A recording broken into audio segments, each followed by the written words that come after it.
Welcome back to Hobby Universe Outdoors. I'm Len, and today I'm going to be doing a real quick video on greasing this John Deere X590 garden tractor.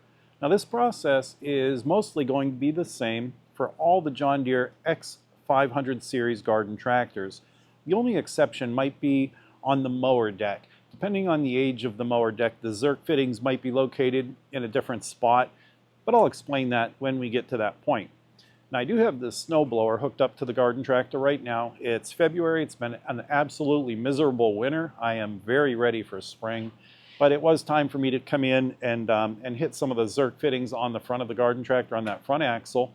And I figured while I was doing that, I would also do the mower deck. And the reason for that is not having it on the tractor, not having to try to get video underneath, is going to be a lot easier. I'll be able to show you where the Zerk fittings are and talk about them a little bit better with it being accessible while it's up on that table.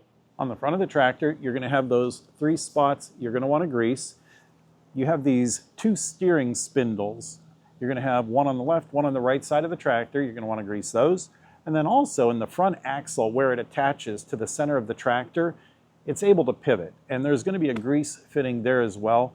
That's going to be a little bit tougher to get to. We're going to have to crawl into the tractor. I'll show you that here in just a minute. But for now, we're going to start with these steering spindles. Before I start greasing those, I'm going to clean those Zerk fittings off. I don't want to put my nozzle for the grease gun over a dirty Zerk fitting because that'll get the inside of the nozzle dirty and could cause a failure or a malfunction with that nozzle down the road. And I also don't want to inject any dirt or debris that's on that Zerk fitting through it into the bearing or bushing or whatever it is we're trying to lubricate. Now that we've got that Zerk fitting all cleaned off, we'll attach our grease gun nozzle. And for just standard maintenance like this, I'll usually give it 2, maybe 3 pumps of grease. And that's going to be adequate. We'll do that. There's 3 pumps. We're going to call that good. And as I'm pumping the grease, I'm also going to kind of watch for feedback. And if I start to get resistance, that's telling me that quite possibly this is full. It doesn't want to accept any more grease, and that's okay. I will also say that if you are starting to pump the grease in that first pump, you're getting a lot of resistance right away, then you're going to want to inspect your Zerk fitting just to make sure that it's operating properly. There's this little ball on the end of the Zerk fitting, and it has a spring behind it. So when you attach your nozzle and you start pumping grease, it pushes that little ball inward and it allows the grease to go in. When you stop pumping grease and you remove your nozzle, that little ball pops back out and it seals it. Sometimes the Zerk fitting or that little ball can become damaged or plugged and it won't accept grease. So again, just listen to what the grease gun is telling you and kind of watch for that feedback. And this easily took 3 pumps of grease, so we're going to move on to the other side. We got the right side done. We're going to fire up the tractor and turn the wheel all the way to the right, and that'll make getting to the left side spindle a little bit easier. Same as the other side, we're going to get that Zerk fitting cleaned off. That's better. So the nozzle I'm using on my grease gun is from a company called Lube, and I'll show you a little bit more about this here in just a second. I'll go ahead and connect my grease gun to that Zerk, give it a few pumps. Actually, I went about 2.5. I started to feel a little bit of resistance, and I also saw this cap starting to rise up, and that's telling me it's full, it's got enough grease. So we're going to stop there, get that extra grease cleaned off. We're good.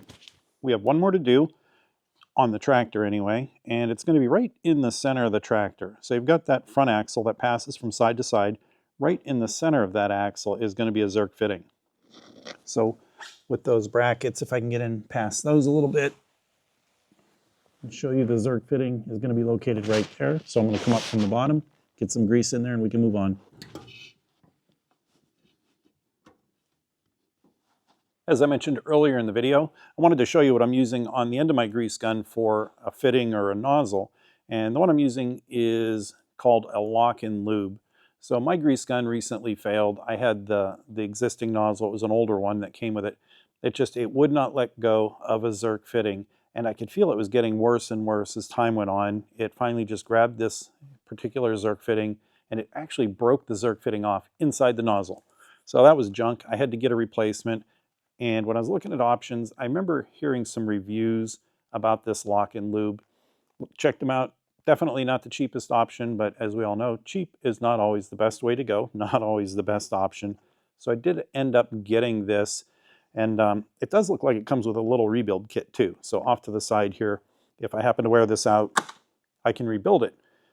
This is the lock and lube nozzle, and the way it works is you squeeze this little handle, and when you do, those little fingers come out, and those are going to grab on to the Zerk fitting, and they're going to hold it securely. You pump your grease. When you're done, you simply pull that little handle again, and it'll just pop right off. You're not fighting with it. You're not pulling it at different angles or yanking on it, trying to get off the Zerk fitting. I think we've all had that happen with the standard type. So overall, I'm pleased with this weird little nozzle. So far, I'm happy with it. Right now I've got the snowblower on the front of my tractor, so I don't have the mower deck on, but I did think this would be a great opportunity, one, to get this thing greased up and lubricated. I didn't do that in the fall when I removed it, but also it's a good chance for me to show you what some of these things look like since it's up on a table and I don't have to crawl around under the tractor to get access. This is a 2024 model, and the reason that could be important is that the Zerk fittings on this model are different than what they would be on some of the older models. On this newer model, you have this cover that lifts up, it's spring-loaded, and underneath the pulley is where you're going to find the Zerk fitting, and that'll be true for both the right and left sides. On the front, the Zerk fitting is going to be underneath the pulley in the front, and then you're going to have one more under this idler pulley, and that's going to be located under the pulley on the left side. If you have the older style, your covers will not be spring-loaded. They'll be bolted on, but there'll be a hole in the cover, and your Zerk fittings are actually going to be straight down in the center of the shaft for those shafts that drive the mower blades. Not a big deal. I don't know that one design is any better or any worse than the other, but I just wanted to be able to show that to you so you know what to look for on yours, depending on the age of your mower. Got my Zerk fittings all cleaned off. I'm going to give them each about 2 pumps. That should be good. And like I was showing you on that lock and lube, pretty simple. Just clip it on, finish what you're doing, pull that little lever and unhook it again. Get a couple pumps in there. Hit this idler pulley.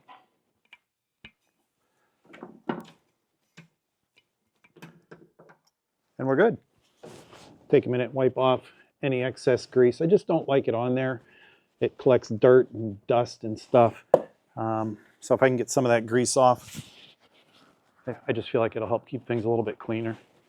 You know, I gotta say, now that I've hit these again with grease, I feel like the old style with that Zerk fitting in the center of the shaft for the mower blades might have been easier to get at. I don't know which one's more effective as far as distributing grease. I don't know if there's a difference there.